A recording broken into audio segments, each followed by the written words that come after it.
Précédemment, nous avons visité le plus vieux quartier de Séoul, partagé les repas de la famille Lee et sa course à la réussite, découvert les moments de détente des Coréens.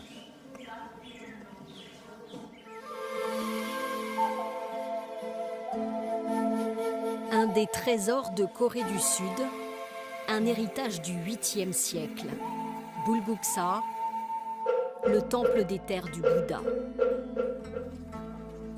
Le temps d'un week-end, des touristes français vont vivre comme les moines et pratiquer leurs rites. Changement de tenue et premier rudiment de bouddhisme. Alexandra et Jean-Yves partagent l'expérience en couple. Caroline est venue seule. Respirer uniquement par le nez. Les règles à respecter, c'est déjà agir étape par étape. Donc ne pas vouloir tout faire en même temps. Il faut saluer les moines, voilà, avec les mains collées comme ça. Et puis... 48 heures, loin du tumulte de la ville, pour se recentrer sur les choses essentielles.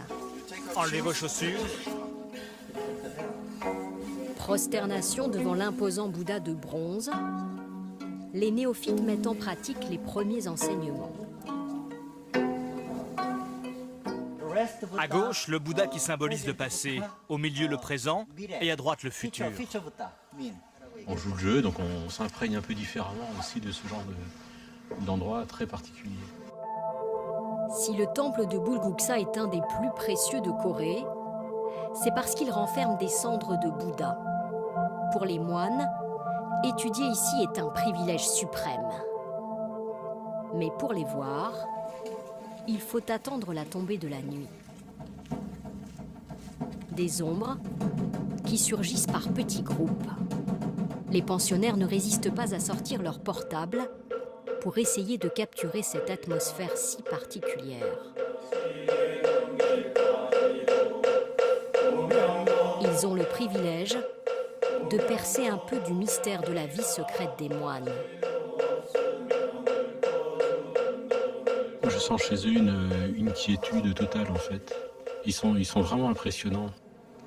Puis, c'est l'heure de la première mise à l'épreuve.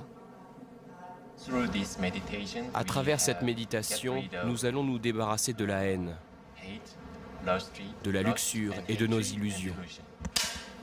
À chaque signal de leur maître, les élèves doivent se prosterner et ajouter une perle au collier, 108 au total, pour symboliser les tourments de l'homme. On pense plus à son quotidien, aux soucis. On pense juste à envier des perles.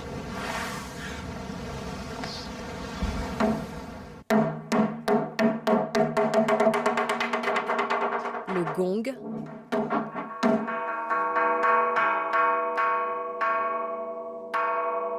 dédié à la rédemption des esprits. Cet enchaînement de rites et de prières, c'est la discipline quotidienne des moines. Les pensionnaires d'un jour doivent observer la même pratique jour et nuit. Quelques heures de sommeil et à 3 heures du matin, réveil pour tous.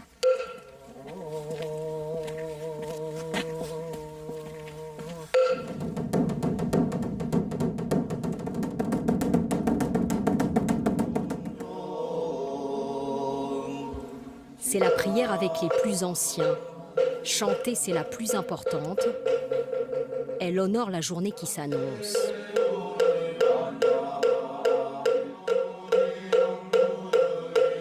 Donc, je ne suis pas dans la prière, mais c'est vrai que c'est envoûtant. Il y a quelque chose qui se passe, on ne va pas le nier. 5h30, un petit déjeuner exclusivement végétarien. 5 condiments dont l'ail sont interdits aux moines. Leur digestion contrarierait la méditation. Pour les touristes français, l'expérience s'achève sur une marche en plein air.